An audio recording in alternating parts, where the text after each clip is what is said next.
आणि आता पाहूयात मराठा वर्सेस ओबीसी संघर्ष।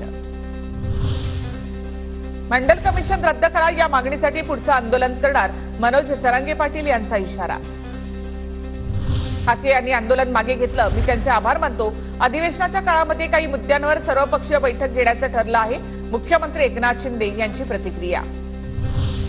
जातीय जनगणनेला देवेंद्र फडणवीसांचा पाठिंबा आहे, विधानसभेत आणि लोकसभेमध्ये आरक्षण मिळायला हवं, छगन भुजबळ यांची राजकीय आरक्षणाची मागणी।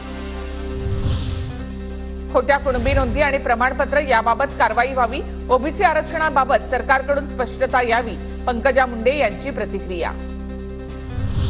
जरांगे आणि हाकेंचा सरकारवर विश्वास नाही, सर्वपक्षीय चर्चा हाच मार्ग, कुणाच्याही ताटातलं काढून कुणाला देऊ नये, राऊतांकडून ठाकरे गटाची भूमिका स्पष्ट।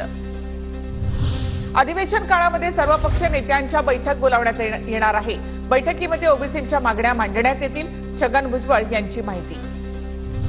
2017 मध्ये देवेंद्र फडणवीसांनी रक्ताच्या नात्यामध्ये कागदपत्र पडताळणीची गरज नाही हे सांगितलं होतं। सगळे सोयरेबद्दल अंमलबजावणी ही त्याच पद्धतीची, चंद्रकांत पाटील यांचं भुवया उंचावणारं वक्तव्य।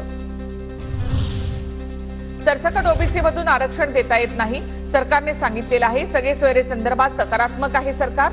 शिंदेंनी मराठा समाजाला आरक्षण देणार सांगितलं आणि शब्द पूर्ण केला, प्रवीण दरेकर यांची प्रतिक्रिया। राज्यातील पेशवाई विचारांचं सरकार परास्त करणं हा महाविकास आघाडीचा उद्देश, काँग्रेस नेते नाना पटोले यांचं वक्तव्य।